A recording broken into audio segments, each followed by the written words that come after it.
আমার গুরু হযরত খাজা হাসিবুল হক চিশতির চরণে ভক্তি রেখে আজকের আমার গুরুর ৬২তম আবির্ভাব দিবস উপলক্ষে যে ভক্তগুরু কেদারনগর আশ্রমের যে মাহফিলের আয়োজন করা হয়েছে, উক্ত মাহফিলের সভাপতি, সহসভাপতি এবং দূর দূরান্ত থেকে আশেকিন ও জাকেরিন ভাই ও বোনেরা প্রত্যেকের আমার অন্তরস্থল থেকে আসসালামু আলাইকুম ওয়া রাহমাতুল্লাহি ওয়া বারাকাতুহু।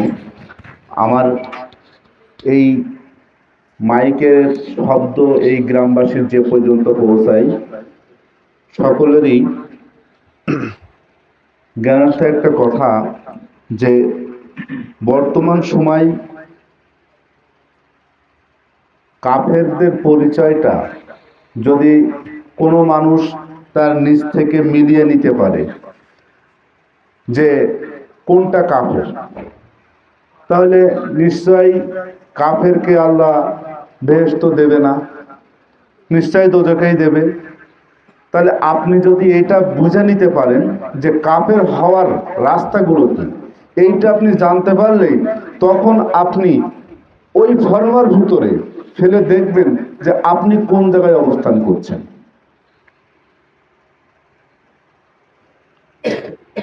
আল্লাহ রাব্বুল আলামিন বললেন অর্জুদুলি আদামা, আদমকে সেজদা না করার কারণে সর্বপ্রথম কাফের হলো ইবলিস। এটা একটা সূরা মাইদা ৪৪ নম্বর আয়াতে গিয়ে আল্লাহ বলছেন যাহা অবতীর্ণ করা হয়েছে তার বিধান মাফিক যারা ফায়সালা দেয় না তারাই কাফের। ৪৫ বলছে তারা জালেম, ৪৭ বলছে তারা মিথ্যাবাদী বা ফাসিক। সূরা সাদের ২৭ নম্বর আয়াতে আল্লাহ রাব্বুল আলামিন বলছেন যে আসমান জমিনের ভিতরে আমি যা কিছু সৃষ্টি করিয়াছি কোনো কিছুই অনর্থক নয়, অনর্থক যাহারা বলে উহারাই কাফের। আল্লাহ রাব্বুল আলামিন পবিত্র কোরআনের ভিতরে সূরা ফুরকানের ২৭ নম্বর আয়াতে বলছে যে জালিম কাফিররা যেদিন দোজখে নিয়ে যাওয়া হবে তখন তাদের নিজ হস্তদ্বয় কামড়াবে আর বলবে যে কেন ওই রাসূলের সঙ্গ ধারণ করে সৎপথটা অবলম্বন করলাম না। সূরা আহজাবের ৬৬ নম্বর আয়াতে বলছে যে আল্লাহ রাব্বুল আলামিন যখন কাফেরদেরকে দোজখের ভিতরে অগ্নি মুখমণ্ডল দিয়ে পোড়াবে তখন তারা বলবে আমরা যদি আল্লাহকে মানিতাম, আমরা যদি রাসূলকে মানিতাম। তাহলে এগুলো কাফেরদের আফসোস। এবং সূরা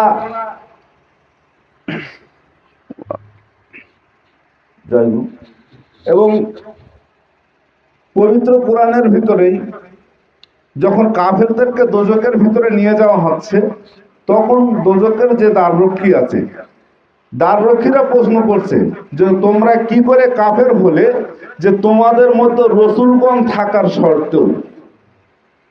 তাহলে কাফের তৈরি হওয়ার যে ফর্মুলাটা, যদি বর্তমান সময়ে একটা উপমা স্বরূপ আমরা যদি কেউ যদি আঙুর খেতে চাই, তার কাজ হচ্ছে কি আঙুর গাছ লাগানো, নতুবা বাজার থেকে কিনে খাবে, তা যদি না হয় চুরি করে খাবে।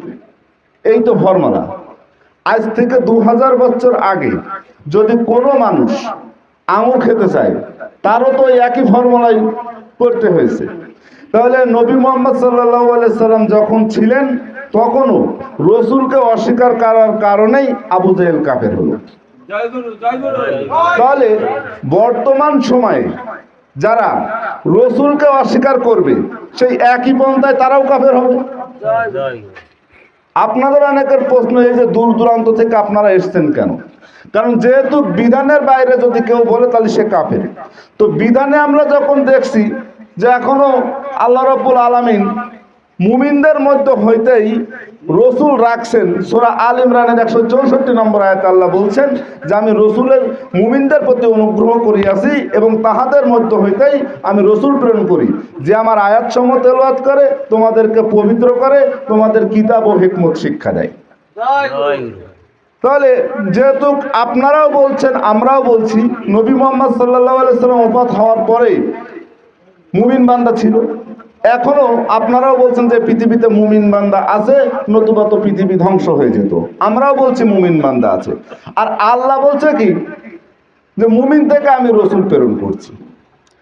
তাহলে যদি এইটা যখন ঠিক হচ্ছে, আপনিও মিলাচ্ছেন ঠিক হচ্ছে, আমিও মিলাচ্ছি ঠিক হচ্ছে, তাহলে মুমিন থেকে যখন রসুল হচ্ছে, আর এই রসুলকে আপনি অস্বীকার করার কারণেই কাফের হয়ে যাচ্ছে।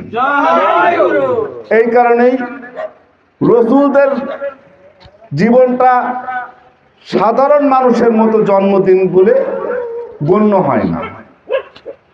কোন রসুল যখন এই পৃথিবীতে আসেন, ওনাটাকে আবির্ভাব বলা হয়, কারণ রসুলের মধ্যে আল্লাহ প্রকাশ নেয়। সূরা আল ফাতর 10 নম্বর আয়াতে যখন বলছে যে তোমরা যখন রসুলের কাছে যাও, তখন ওই রসুলের হাত আল্লাহর হাত। তাহলে মুহাম্মদ রসুলের হাত আল্লাহর হাত ছিল, সাহাবা একরামরা বিশ্বাস করে নিয়েছেন, ওটা তো বিশ্বাসের ব্যাপার। তাই এখনো সমগ্র রসুল, একজন মুমিন থেকে যিনি রসুল হচ্ছেন, তার হাতও আল্লাহর হাত, ওই পন্থাই। সূরা আনফালের 17 নম্বর আয়াতে বলছে, হে মুহাম্মদ, হে রসুল, তুমি পাথর নিক্ষেপ করো না, আমি আল্লাহ পাথর নিক্ষেপ করিয়াছি। তাহলে আল্লাহ বদ্র থাকে কার মধ্যে? রসুলের মধ্যে। এই কারণে সূরা হাদীদের 3 নম্বর আয়াতে আল্লাহ রাব্বুল আলামিন বললেন, ওয়াল আওয়ালু, আমি আদিতে ছিলাম, ওয়াল আখিরু, আমি কিয়ামতের পরেও থাকবো, ওয়াল জাহেরু, আমি প্রকাশ্য, ওয়াল বাতিনু, আমি অপ্রকাশ্য। তাহলে আল্লাহ রাব্বুল আলামিন প্রকাশ হওয়ার একটি মাত্র রাস্তা, সেটা হচ্ছে রসুল। আর এই প্রকাশ্য আল্লাহকে সেজদা না করার কারণটাই হচ্ছে মানুষের শিরক। কারণ আল্লাহ যখন আদিতে ছিল, আল্লাহ তখন বলেছিল, আমি কি তোমাদের রব নই? তখন সকল জীব সত্তা বলেছিল, কালু বলা, হ্যাঁ আপনি আমাদের রব। আল্লাহ যখন কিয়ামতের পরে থাকবে, তখন কাফেরও আল্লাহকে দেখতে পাচ্ছে, মুমিনও আল্লাহকে দেখতে পাচ্ছে। তাহলে ওই ক্ষেত্রে কেউ আর শিরক করছে না। কিন্তু প্রকাশ্য আল্লাহকে যখন মানুষ সেজদা করছে না, তখনই সে শিরকের অন্তর্ভুক্ত হয়ে যাচ্ছে। এই কারণেই অনুরোধ করব, সমগ্র রসুল আর এই রসুলের ভিতরে আল্লাহ বদ্ধ হয়ে আল্লাহ প্রকাশিত, তাই প্রকাশিত আল্লাহকে সেজদা করার আহ্বান রেখে, সিরাতাল মুস্তাকিমের পথে আসার আহ্বান রেখে আমি আমার সংক্ষিপ্ত বক্তব্য এখানে শেষ করছি। জয় গুরু। আমার গুরু খাজা হাতিউল্লাহ চিশতির চরণে।